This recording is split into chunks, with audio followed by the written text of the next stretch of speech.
Hello everyone, Charles Watts here, the Arsenal correspondent at Goal, joining you the morning after the night before. It's been a long time since I've sat here and had to really sort of dissect and reflect on a really horrible night in the Premier League for Arsenal. We've got to go back to Everton really. There's been a couple of defeats since then.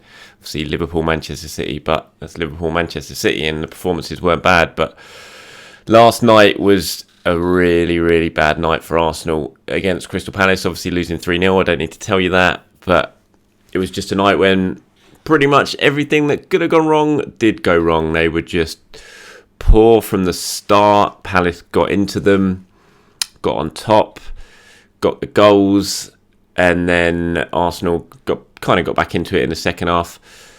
Missed some big chances, which would have given them a real chance of getting something out of the game had they just taken one of them. And then they got caught on the counter attack when Thomas Partey got injured. He couldn't get the ball out of play in time. Partey lost possession, couldn't track back because he couldn't run, and Palace got the penalty with Zaha, and that was 3-0 game over at that point, obviously. Just a disaster of a night, a catastrophe. Like I said, everything that could have gone wrong did go wrong. Arsenal so poor, really bizarre performance. Bizarre start to the game, really, because you just didn't see it coming. You knew it was going to be a really difficult game last night. It was one of those games, you've seen it on the fixture list, you've been looking at it for a while thinking Palace Monday night. We've seen how they've done recently, how they played against Man City at home, Liverpool at home, and everyone. You just knew it was going to be a difficult game, but it's the performance more than the result that was worrying. It was so out of context with what Arsenal have done recently. Going into it with 5 away wins in a row in the Premier League.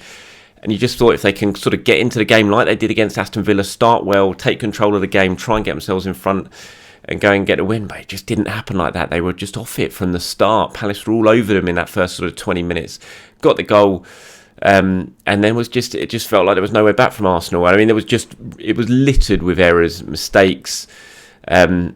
Thomas Partey before the injury just had a shocker, and Thomas has been playing so well, and he couldn't even pass the ball 5 yards to an Arsenal teammate. I think his pass completion rate at the end of the first half was like 69% or something. It was just giving the ball away time after time.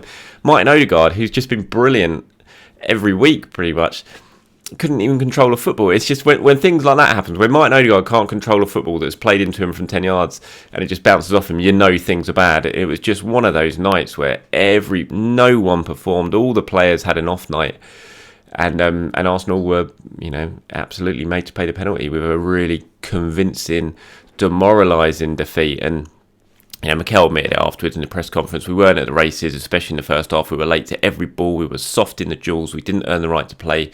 And when we did a little bit, we were sloppy on the ball. We didn't have any dominance or sequence of plays, and we could take control of the game. We conceded 2 poor goals as well. Overall, it was unacceptable. We need to put our hands up, apologise, regroup. Tomorrow is a new day and a new opportunity to prepare for the game against Brighton.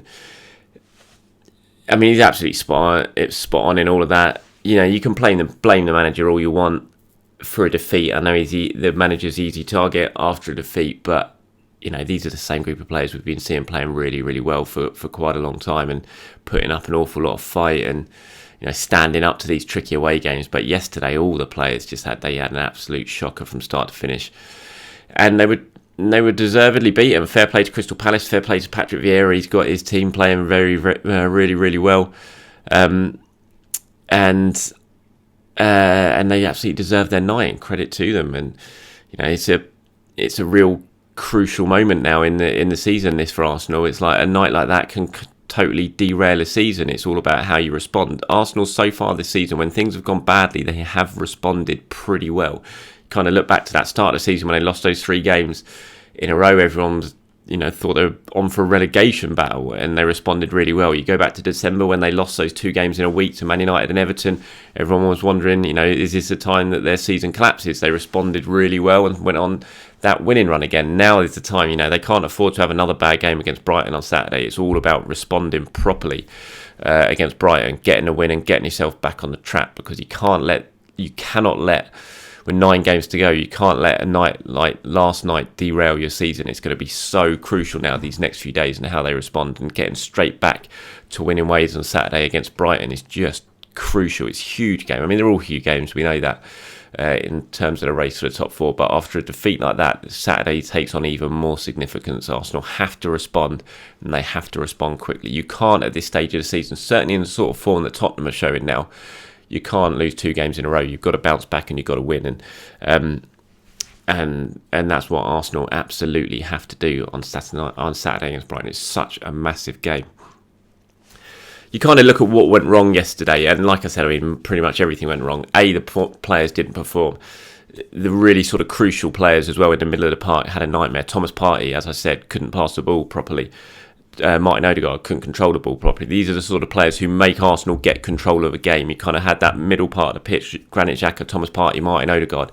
If they're on form, they can kind of take control of a game, and then Arsenal can grow into it and they can feed the forwards who can then go and look to try and do the damage. They didn't do that last night. They didn't have any control of that game in the middle. Crystal Palace pressed them so high, so quickly. They were on the defenders straight away. They gave Ben White and Gabriel no time to put their foot on the ball and try and split the lines and find one of the midfield players. Palace were on it from the start, and Arsenal just couldn't cope. They couldn't cope with that press. Gabriel looked really nervous. Ben White looked really nervous. Ben White gave away a really stupid free kick, which led to the first goal. Obviously, Nuno Tavares had a mare. He came in because of Kieran Tierney's injury and had an absolute nightmare. Got sort of bullied at the back post for the first goal. Caught absolutely flat-footed in the second goal. It was a mistake from Gabriel, obviously, but you look at Jordan Ayew, he kind of was anticipating that mistake, and that's why he got to the ball.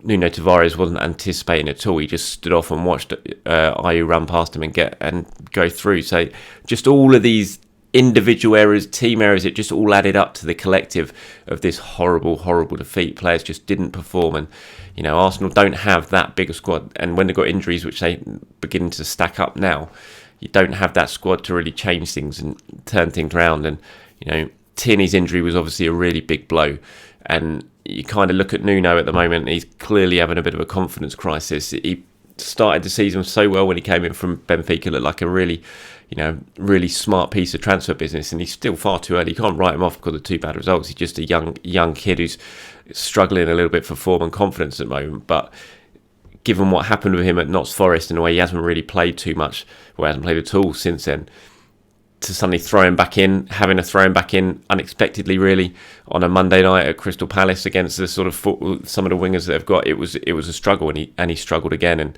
and ultimately that really sort of cost Arsenal a left back. And that's I have to admit, sort of sitting here right now, the injuries are worrying me more than the defeat. The defeat was horrible, the performance was horrible, but long term, looking over the next 9 games of the season, the final 9 games of the season, the injuries are the big worry, because Kieran Tierney, if there are fears that he's out for the season, we're going to wait and see. It's what Mikel said. He said he's seeing a specialist tomorrow, which is obviously today now, and we will know more about the extent of the injury then. But the feeling he had, it wasn't really positive, and then the scan showed that either. We'll have to wait and see what happens. Now, Tierney came back from international duty with this knee problem. He's and now we're waiting to find the full extent of it. But there are people around Kieran Tierney believe he could well be out for the season. We've got to wait until that's confirmed, but that's the sense from people who kind of know what's going on, is that Tierney could well be out for the season, and that's a massive worry. Last season, Arsenal kind of ended that season, didn't they, with Granit Xhaka as a makeshift left back, and it cost them dear, and you can't have that, really. You don't want to have that again, especially now we've got Thomas Partey, who is injured as well. He went off with a thigh injury yesterday. Mikel wasn't sure. He just said he felt something in the same area that he got injured previously, so that's a big concern. We know how long it took for Thomas Partey to come back from that last thigh injury. If he's out again now, potentially for 6 weeks, something like that, which he was last time, which basically takes you to the end of the season, you can't really move Granit Xhaka to play as a makeshift left back if you haven't got Thomas Partey in central midfield. You can't be without both of those players in midfield. So you're going to have to find some way of sorting out Kieran Tierney, who plays in place of Kieran Tierney. Do you just go with Tavares, see if he can get through this sort of confidence crisis and play him in, or do you try and work something around it? Can you get Tomiyasu back and then move Cedric over to left back? These are the issues that Mikel's going to have to try and work out over the next few weeks, and there's no simple answer. And that's why these injuries now are worrying me more in terms of Arsenal's long-term goals for the season than just that one-off defeat at Crystal Palace last night. You never know. Fingers crossed we might get some good news when it comes through from the final sort of diagnosis on Tierney and Partey's injuries, but it's not looking good. And for Arsenal's season, that could cost them more than just that one-off defeat at Palace last night. So, yeah, not an enjoyable night at all at Selhurst Park. It has to be said, and that's just the Brighton game's massive. I'd hate being downbeat because it's been a really positive season, but that was a sucker punch yesterday. That was a real blow. You sort of came away from that game thinking, oh my God, just what a disaster. What a disaster. Everything that could have gone wrong with the performance, the injuries, it has gone wrong. And now it's all about, it rests on Mikel Arteta to try and find a solution over these next few weeks. Arsenal went into this, they decided to go into the season with a small squad. They reduced it even further in January. And now they've got to try and find a way of sort of getting through these injuries and still picking up the results that they need to try and push on and get this top 4 spot. It's not over by any means. Look, basically it's still in their hands. It's still in their own destiny. They've put themselves in this good position that they could kind of afford a defeat last night. You didn't want one, but you could afford one. Now they can't really, there's no more room for error. Certainly with the way Tottenham are playing, you think they're going to start picking up plenty of points at the moment because they're scoring goals. They're looking very good going forward, and they've got that genuine star quality in Kane and Son. Arsenal don't have that going forward. Lacazette yesterday may as well not been on the pitch, and it's been that way with Lacazette for a few games now. We know beforehand he was really sort of linking up and playing very well with the sort of wide men, bringing them into play. We're not seeing that yesterday. You see that, you compare Lacazette with Mateta yesterday. Mateta's not, he's not a world beater by any means. He's just a good, solid forward who works hard, big, strong, powerful, causes the defence problems, and he did that for Arsenal all night long yesterday.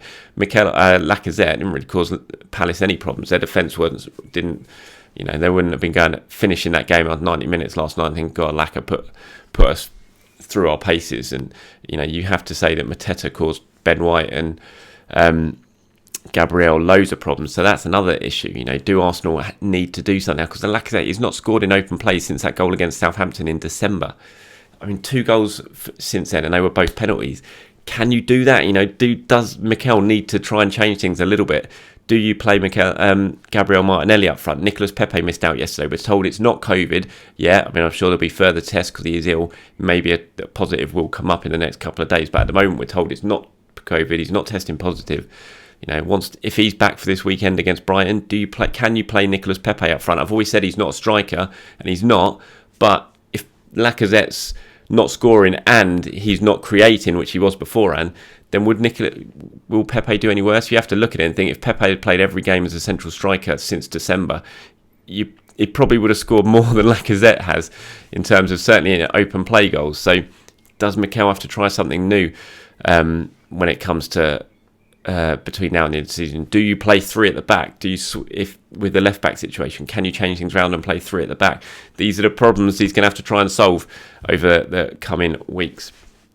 Okay, so before I go, and look, I know this has been a pretty miserable video, so apologies in advance. You've probably all switched off long ago because you don't want to hear me rattling on and moaning on this depressing Tuesday morning, but I will go through my player ratings. Unfortunately, they're not going to be great, I have to say. Yeah, I'm sure you're probably well aware of that. I'm going to start with Aaron Ramsdale. I'm going to give Ramsdale a 6 because I didn't think he did too badly. He didn't really have any chance. They only had 6 shots in the whole game yesterday, Palace. They had 6, Arsenal had 12, but 3 of them were on target. He didn't have a chance of any of the goals. Aaron Ramsdale, obviously the penalty is 50-50. He went the wrong way. So Ben White scored over Ramsdale 6. Cedric, I'll tell you what, I'm going to give Arsenal my Arsenal man of the match. And I know plenty of you might disagree with me, but I actually thought Cedric stood up to Zaha pretty well and gave as good as he got a lot of the time. And it was caused, Zaha's such a tricky character, and he definitely caused Cedric problems, but Cedric never hid at all. And I thought he carried on for the full 90 minutes and put in the best shift out of anyone. So I'm going to give Cedric a 6. He's my man of the match.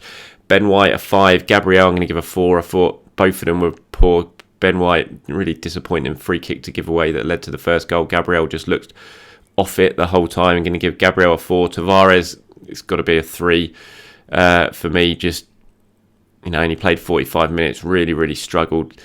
And so 3 for Tavares. Partey, I'm going to give a 3. I thought it was his worst performance in a long time. He just couldn't do, as I've said previously in this video, didn't do the simple things right. Couldn't even pass the ball at times. Really poor from Partey. He gets a 3. Xhaka, I'm going to give a 5. Saka a 4. Odegaard a 3. Odegaard's been so good for so long now. I don't know what happened last night, but again, just like Thomas Partey, he couldn't do anything right. He couldn't even control the football at times. He gets a 3. Missed a massive chance as well, which would have made it 2-1. and given Arsenal a real chance of getting something out of the game, but he put it in wide, didn't even hit the target, kind of miskicked it, which summed up Odegaard's night. He gets a 3. Smith Rowe, I'm going to give a 5. Missed a couple of good chances as well, Smith Rowe, but he was the one sort of lively player, I thought, in the forward line yesterday. He gets a 5. Lacazette, I'm going to give a 3. He just almost shouldn't have been, it barely wasn't even worth being on the pitch. He did so little. Arsenal obviously made some changes, and they did improve in the second half. There's no doubt about that. I thought Martinelli was pretty bright and energetic. I'll give him a 5. The other subs I'm just not really going to include because they didn't play for long enough. So that's it. Sorry that was a miserable video. I do apologise for that, but let's face it, it was a miserable night for Arsenal at Crystal Palace. Hopefully things will get back to normal on Saturday and we can respond and get the win that Arsenal certainly need to keep up the pressure and keep up the pace in the race for the top 4. Thank you very much for watching, everyone. I'll try and be a bit more cheery when I join you tomorrow. Mikel Arteta's press conference probably going to be on Thursday ahead of Saturday's game against Crystal Palace. Keep an eye out for that one. I will update as I hear more. And of course, if I hear anything more about the Tierney and Partey injuries, I will report them as usual on social media and on goal.com. Thanks for watching, everyone. Have a very good day. Try and forget about the football. I'll speak to you soon.